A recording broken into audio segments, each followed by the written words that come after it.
Boa tarde, seja bem-vindo a mais uma edição do Gazeta Entrevista, no Acre, 1h28. Ontem nós tivemos um dia agitado no cenário político, porque tivemos uma grande mobilização dos trabalhadores em saúde e dos parlamentares que acabaram participando ali daquela mobilização dos trabalhadores que se pronunciou a respeito do problema, foi o deputado Genilson Leite. Ele que também pediu providências à Polícia Federal em relação a um problema que aconteceu no dia 18 de março, que foi um furto no Banco Postal do município de Jordão. Jordão faz parte da base parlamentar do deputado e ele fez esse pedido de providências. E aí eu aproveito a oportunidade, deputado, para lhe agradecer a sua vinda aqui no programa e perguntar que ponto que está essa situação lá no Jordão, especificamente no que se refere a esse problema do furto. Foi furto mesmo, né? De R$ 125 mil, é isso? Exato. Boa tarde, Taam, boa tarde à população do estado do Acre. Eu que agradeço ao convite feito ao nosso mandato, à nossa pessoa para vir até aqui, falar um pouquinho sobre os trabalhos do mandato. Sobre este assunto específico do furto que houve no Jordão, até o atual momento, não se tem nenhuma pista acerca deste assunto. Por isso que no dia de ontem, nós juntamos uma equipe de vereadores do Jordão, nos acompanhou também o deputado Edivaldo Magalhães, e fomos até a Polícia Federal pedir providência acerca deste assunto, porque o Jordão é um município muito pequeno, 8 mil habitantes, talvez aí em torno de uns 3, 4 mil, 3.500 habitantes que moram na cidade, o restante moram na zona rural.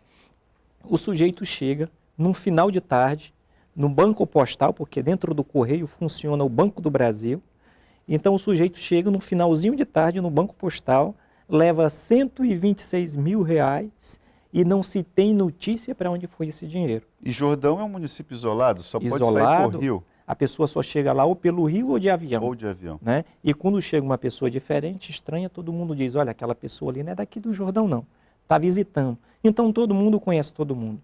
E hoje o Jordão ainda era e ainda é um município em que a população dorme com a janela aberta. Mas a partir de um furto desse tamanho, se não for elucidado, certamente a população começará a ter medo e começará a ficar receoso, né? E Jordão passará a ser uma cidade menos segura. E aí, o que foi que a Polícia Federal lhe garantiu? Que garantias lhe foram dadas? Olha, a Polícia Federal fez de imediato ligações para a Polícia Federal da região do Juruá, né? Se comprometeu comigo, com os vereadores e também com o deputado Edivaldo que estava lá, de imediatamente começar um processo de investigação acerca deste assunto. Vai se fazer presente, vai mandar uma equipe para o município de Jordão para poder investigar mais a miúde e mais detalhadamente este caso, que no meu ponto de vista, com os recursos que tem a Polícia Federal, é um crime que não será tão difícil de encontrar o culpado.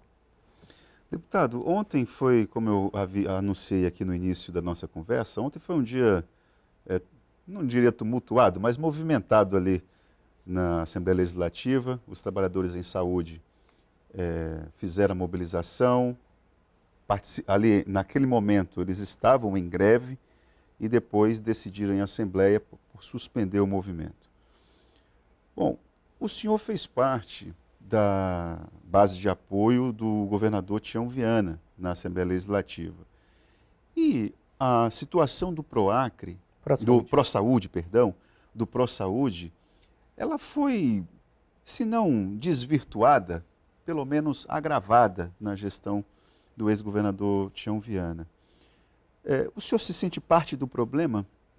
O senhor, na condição de médico, certamente era informado a respeito desses problemas, com um círculo, fazendo parte de um círculo muito restrito, tinha informações privilegiadas.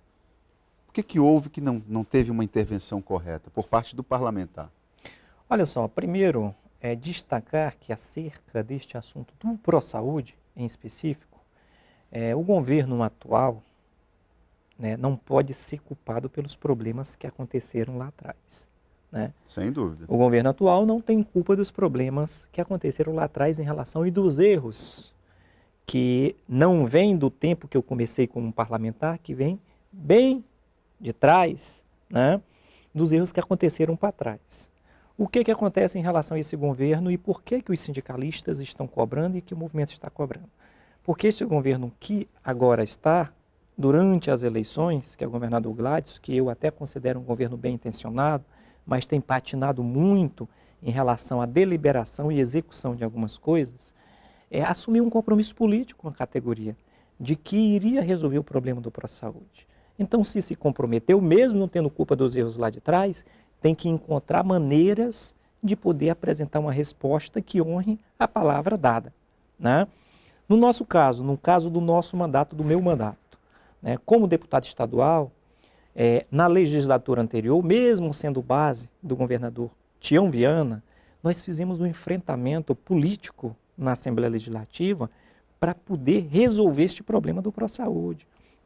Inclusive, ajudamos na construção de uma tentativa de salvar os servidores para que eles não fossem demitidos com aquele projeto apresentado pelo deputado Raimundinho da Saúde, que eu fui relator.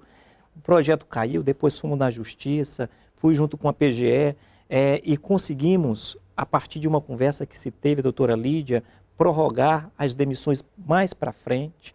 E agora nós estamos diante dessa realidade, onde se cobra, de fato, um posicionamento acerca deste assunto do governador Gladys, que se comprometeu nas eleições, não é culpado dos erros lá de trás, mas que precisa apresentar saídas para este assunto, porque foi dada uma palavra. Acerca da suspensão da greve, a partir de sinalizações do governo, qual é a minha opinião, então? Eu sempre acho que o diálogo deve prevalecer sobre todas as outras coisas. E se a direção dos sindicatos, né, se a direção dos sindicatos compreenderam que era prudente suspender a greve por 30 dias a partir de um entendimento com o governo, entendimento esse onde o governador sinalizou positivamente. Na antessala eu estava conversando com um dos advogados do sindicato, que disse que sentiu confiança, inclusive, no que a PGE apresentou como alternativas. Nós vamos estar lá no parlamento para ajudar. Eu sou um deputado de oposição, né? Oposição não significa dizer atrapalhar. Oposição significa dizer que você vai marcar, né, um posicionamento ali a favor da população, né? E você não está ali para ser contra tudo que o governo apresenta, ainda que essas coisas sejam boas. O meu conceito de oposição não é esse. Eu faço uma oposição responsável, uma oposição que busca ajudar o Acre para frente, não o Acre andar para trás. Ontem o secretário de Estado de Saúde esteve aqui e admitiu que hoje, atualmente, a gestão pública em saúde no Acre, ela é impossível de ser pensada sem o pró-saúde. Um bom começo. Porque e aí na sua concepção, inclusive como profissional da área, quais são as arestas primeiras que o pró-saúde precisa resolver? Dados os problemas que estão postos, quais são as prioridades que precisariam ser sanadas imediatamente?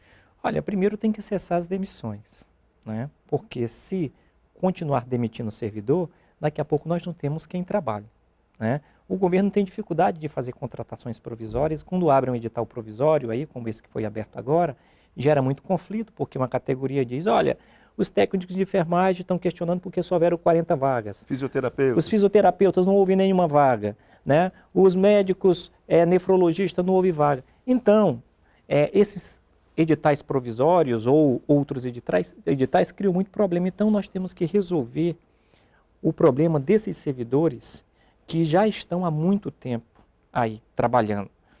Uma das primeiras formas é parar as demissões e depois que o governo encaminhe esse projeto, né, que ele precisa encaminhar para a ALEAC, para mudar a razão jurídica do pró-saúde, para fazer com que haja uma nulidade da lei, né, que hoje está causando as demissões e posteriormente legalizar a condição desses servidores. Porque a justiça ela tem um entendimento muito pragmático, muito em cima do que diz a lei e a situação, eu estou perguntando isso para você, abordando esse assunto com você, porque deve haver uma mobilização de ordem política em relação a isso, porque se for pela letra da lei, a situação está complicada. Está complicada. Eu, Itan, até lhe digo que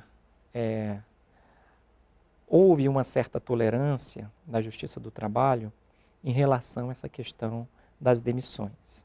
Nós fomos diversas vezes lá, eu não lembro o nome da doutora, promotora, lá da Justiça do Trabalho, e ela foi flexível, inclusive nas negociações, a última vez que nós estivemos lá, em negociar, né, um alargamento desse prazo para terminar as demissões, sobre o risco de causar uma desassistência dentro do sistema de saúde. Houve uma certa tolerância.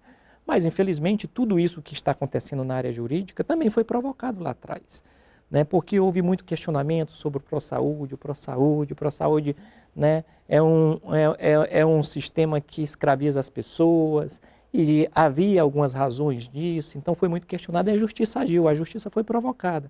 Aí depois que a justiça começou a agir, aí se começou a fazer também as conversas políticas para ver se dá para dar uma freada. Mas, infelizmente, nós estamos onde a situação parou hoje. Deputado, o senhor falou ainda há pouco que é um parlamentar de oposição, mas dentro de uma lógica que não trave a gestão pública. Isso é um perfil de atuação parlamentar que foi pensado na oposição nessa atual legislatura? Porque assim como está o senhor, está também o deputado Edivaldo Magalhães, o Daniel Zé, inclusive, já fez elogios à atual gestão do governo do Estado. Todos vocês combinaram? Ou o Genilson está tentando consolidar uma imagem de uma pessoa talvez talhada para o Executivo? Existe essa possibilidade, não? Olha só, eu acho que eu já tive aqui várias vezes e todo mundo pode fazer a sua apreciação, né, sobre o nosso perfil de mandato. Já dei várias entrevistas, inclusive para você, e acho que também as televisões e a população tem nos acompanhado um pouquinho na nossa rotina política. Eu não acho, Itan, que você fazer oposição raivosa, com ódio, para complicar, você apresenta-se como um político útil para a sociedade. E o PCdoB já foi mais barulhento, né? O PCdoB sempre foi barulhento, né? Sempre foi um partido que sempre foi muito intenso. Mas assim, tem uma ideia de partido, mas dentro do partido também tem as pessoas, tem uns perfis diferentes. Você vê o Moisés Diniz, né? O Moisés Diniz, né, sempre foi um parlamentar, né, de mediação. Mas quando ele quer fazer barulho também... Quando ele quer fazer barulho, ele faz, mas ele sempre teve um perfil também de mediação. Eu acho que o que a gente está vendo acontecer no nosso país hoje, tá, as brigas que a política suscitou e alimenta, elas não têm trazido benefício para o nosso país. A gente pode pegar o exemplo da própria casa da gente. Uma casa em que há brigas, não há prosperidade. O nosso país entrou numa guerra política, né? Os nossos representantes em Brasília entraram numa guerra política que a consequência para a população foi muito profunda, foi muito grave. E agora eu fico receoso também com esse burburinho aí que tem do judiciário. Essa briga do STF, né, com o Moro, com o Ministério Público Federal, né, o Maia estava ali naquela... Então, assim, se isso se aprofunda, ninguém pode colocar... Perdemos todos. Né, perdemos todos. É verdade que a gente não pode colocar nada debaixo do tapete, que a política precisa ser passada a limpo. Mas a política é um ambiente onde a gente tem que construir o futuro.